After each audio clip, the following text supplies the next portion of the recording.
Bulletin का आगाज करें। कायद मुस्लिम लीग नून नवाज शरीफ ने कहा है कि एक खंडरा लाया गया जिसने मुल्क का बुरा हाल कर दिया। रियासत मदीना का कुछ पता नहीं था, सिर्फ ज़बानी कलामी बोलते रहे।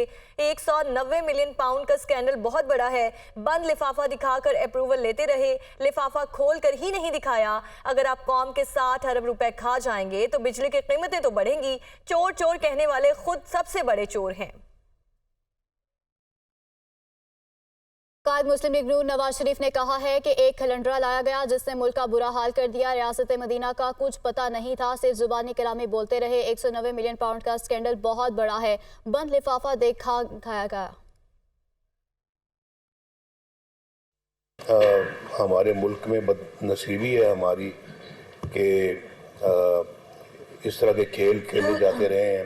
हाल ही में एक ऐसा खलंडरा मुल्क पे आ गया या लाया गया जिसने पाकिस्तान का ये जिसको मुल्क का कुछ पता ही नहीं है, मुआशरे की कोई खबर ही नहीं है, अखलाकियात का कुछ पता ही नहीं है, सिर्फ जुबानी कलामी। मदीने की रियासत वो दूर दूर तक कुछ अंदाजा नहीं है कि वो क्या थी रियासत मदीना, और उसमें अपने सियासत को चमकाने के लिए आप सुन रहे हैं सारे किस्से और कहानियां उसकी। सबसे बड़ा स्कैंडल जो पैसे का, करप्शन का, 190 मिलियन पाउंड का जो है, इसमें तो कोई शुबा ही नहीं है कि ये सबसे बड़ा स्कैंडल था। और स्कैंडल का सबसे बड़ा सबूत वो है कि इस बंद लिफाफे पे ही आप अप्रूवल दे दें। भाई लिफाफा खोल के तो दिखाओ उसमें है क्या, कितनी बड़ी है धांधली, कितनी बड़ी करप्शन, कितना बड़ा डाका।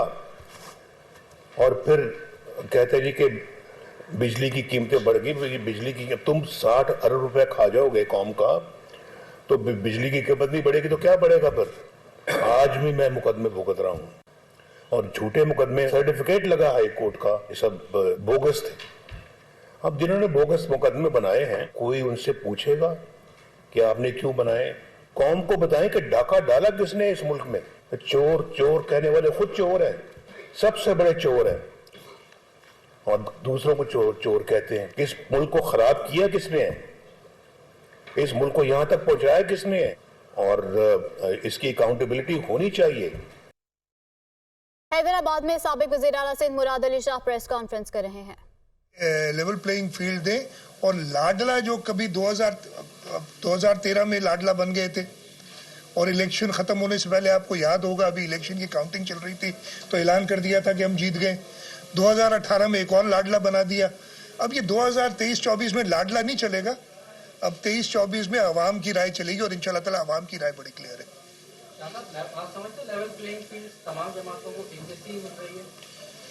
देखिए, हमारी ये डिमांड है कि हर एक को लेवल प्लेइंग फील्ड मिले, इलेक्शन का मौका दिया जाए इस मुल्क के कानून के तहत। आप अगला सवाल जो करेंगे ना, पीटीआई को क्या लेवल प्लेइंग, और ये आया भी था लेवल प्लेइंग फील्ड। हमने तो पीटीआई से नहीं कहा था कि आप जो है जाके रिज़ाइन कर दें सारी हुकूमतों से, और अपनी जो थोड़ी बहुत से थी, 2 बड़े सूबे उनके पास थे कि खैबर पख्तूनख्वा, पंजाब उनके पास था, हुकूमतें ख़त्म कर दें। हमने तो नहीं कहा था कि 1.5 साल के लिए अपनी नुमाइंदगी ख़त्म कर दें। और वो लोगों से अवामी नुमाइंदे, हम क्यों इलेक्शंस की बात कर रहे हैं, हम क्यों अवालों की बात कर रहे हैं? इसलिए कि अवामी नुमाइंदे, इस मुल्क की आइन कहता है कि हुक्मरानी अल्लाह के ये सबकी, और इस ज़मीन पे हुक्मरानी अवाम की है, और अवाम हुक्मरानी करते हैं अपने इलेक्टेड नुमाइंदों के ज़रिए। तो उन्होंने अवाम से कांटेक्ट ही छोड़ दिया, वो इलेक्टेड नुमाइंदे सारे रिजाइन करके चले गए। अभी तो पता नहीं कुछ कहते हैं कि कहीं से हिदायत आ गई थी इसलिए चले गए। वो उन चीज़ों पे मैं नहीं पढ़ूंगा। हमने नहीं कहा था कि 9 मई को ये करें। अब ये सारी अगर बातें की तो एक कमेटी बनाई गई थी जो असेंबलियों में सारी पॉलिटिकल पार्टी पर मुश्तमिल थी। एमक्यू ने उसको सराहा, नवाज लीग ने सराहा, पीटीआई तो खैर थी ही नहीं क्योंकि उन्होंने बाइकआउट किया था उस इलेक्शन का 2008 में। ये जब मसला क्या था कि हम जी वार्ड में पॉपुलेशन जब बढ़ती है तो पॉपुलेशन बढ़ने से रिसोर्सेज की डिस्ट्रीब्यूशन में हिस्सा भी बढ़ता है, तो हम तो उस तरफ तो सोचेंगे। बाकी ये कि जी तरमीम हमें सूबाई खुदमुख्तारी खत्म कर दो, ये तो किसी सूरत में कबूल कहीं से हुई भी नहीं। आप जो बात करें 18 अमेंडमेंट के रोल बैक की तो कहीं से अभी तक बात नहीं हुई है। एहसान इकबाल ने भी बहुत क्लियरली जो गुफ्तगू की, उन्होंने बात की इम्प्रूवमेंट की, और इसी वजह से मैं दोबारा एम्फेसिस करूंगा कि जो लोकल गवर्नमेंट वाली जो बात हो रही है, जो 140 भी 18 अमेंडमेंट के तहत ही आया है ना, उसमें कि administrative, political and financial authority और रिस्पॉन्सिबिलिटी आपने डिवॉल्व करनी, तो आप समझते हैं कि आपका एक्सपीरियंस 15 साल का बताते, भले मुराद साहब इस पर कमेंट करें, आप ये समझते हैं कि वो सारा लेटर एंड स्पिरिट हो चुका देखिए है? ना, बात सुने, फिर वो क्लियरली कहें PFC, तो चलिए मुस्लिम लीग ने नहीं कही, लेकिन एमक्यूएम ने इसको PFC और एमक्यूएम साहब आप लोग PFC के लिए कॉन्स्टिट्यूशन में अमेंडमेंट की जरूरत नहीं है, वो कर सकते हैं सूबाई हुकूमतें। 148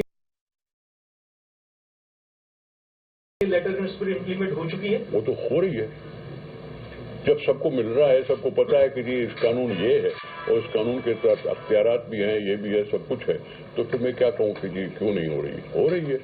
बाकी सिर्फ है कि जी PFC अनाउंस नहीं हुआ, जिसकी शिकायत है वो दूर की जा सकती है। 148 के ऊपर सुप्रीम कोर्ट का जजमेंट आया है सर, कोर्ट में गए 148 के ऊपर तो जजमेंट आया है, क्या है? अमल हो रहा है, नहीं हो रहा था तभी तो जजमेंट आया है। तो फिर 18वीं तरमीम कबूल कैसे हुई अगर एतराजात थे तो? क्वेश्चन हो 18 अमेंडमेंट में क्वेश्चन की तो बात ही नहीं, उसके ऊपर इंप्रूवमेंट की बात हो रही है। मैं आपसे पूछ रहा हूँ, आप ये समझते हैं कि 18 अगर इम्प्रूवमेंट की जरूरत है, अगर इम्प्रूवमेंट की जरूरत है सर, तो उसको हाईलाइट भी करना चाहिए। मकसद क्या है? 18वीं तरमीम का नाम लेके मैनिफेस्टो में कुछ न कुछ डालने का मकसद हमें डराता है, हमें शक पैदा करता है।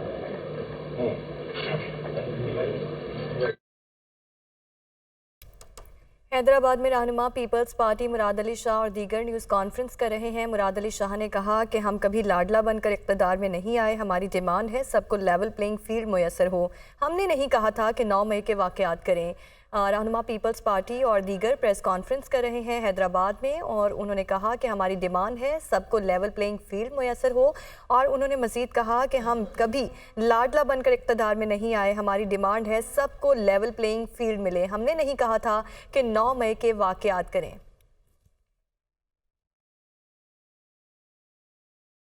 मुल्की दरामद को 100 अरब डॉलर तक और मईशत 1000 अरब डॉलर तक बढ़ाने का मिशन। निगरान वफाकी वज़ीर तिजारत और सनत और पैदावार की सरबराही में एक्सपोर्ट एडवाइजरी काउंसिल का इजलास जारी है। $1 ट्रिलियन का मतलब है कि आज जो इकॉनमी $350 बिलियन की है पर पूरे मुल्क की, ये हम कह रहे हैं कि ये 25 करोड़ लोगों से जब डिवाइड करते हैं तो ये $1400-1500 बनती है। मैं ये बोल रहा हूँ कि जो $1400-1500 साल की इनकम है उसको हमने 3 गुना करना है। तो ये $1 ट्रिलियन खाली बिजनेसेस के लिए नहीं है, ये $1 ट्रिलियन हम पूरे मुल्क की हर शख्स की इनकम बढ़ाने की बात कर रहे हैं ताकि उसको जॉब्स क्रिएट हो, उसके सोर्सेज ऑफ इनकम बढ़े और हमारे मुल्क की इकानमी का साइज बढ़ा। ये ख्वाब है मेरा कि हमने पिछले 10 साल से हम देख रहे हैं कि इकॉनमी यहीं स्टेगनेंट है $350 बिलियन पे। दुनिया कहीं से कहीं जा रही है। तमाम सेक्टर के जो टॉप एक्सपोर्टर्स थे वो हमने इस कमरे में बिठाए थे।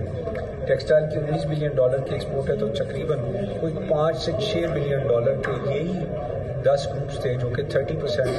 फिर ये 10 ग्रुप एक्सपोर्ट करते हैं, उनको हमने बिठा के उनकी सारी बातें सुनी। मैं इनमें से 20 लोगों को लेके जो है वो चाइना लेके जाऊँगा और मैं 5 दिन, क्योंकि दुनिया की सबसे बड़ी मार्केट है। हमारी टोटल एक्सपोर्ट उधर $2 बिलियन है और उनसे $20 बिलियन का माल खरीद रहे हैं। तो क्यों हम नहीं बेच सकते दुनिया में माल? तो मुझे ये नज़र आता है कि हमें दरवाजे खोलने की ज़रूरत है और as a minister my job is to open doors and this is what I am doing. GCC के साथ SIFC ने जो है वो बहुत बड़ी पेशरफ्त की है और GCC के FTA इन्वेस्टमेंट का और ट्रेड का साइन कर दिया। ये सारी SIFC की बुनियाद पे जो है ये एग्रीमेंट्स हुए हैं और GCC की तरफ से बहुत पॉजिटिव न्यूज़ हैं और मुझे अल्लाह से बड़ी उम्मीद है कि इस साल के अंदर हम बहुत बड़ी इन्वेस्टमेंट्स और इनफ्लोस जो है वो GCC की तरफ से देखेंगे।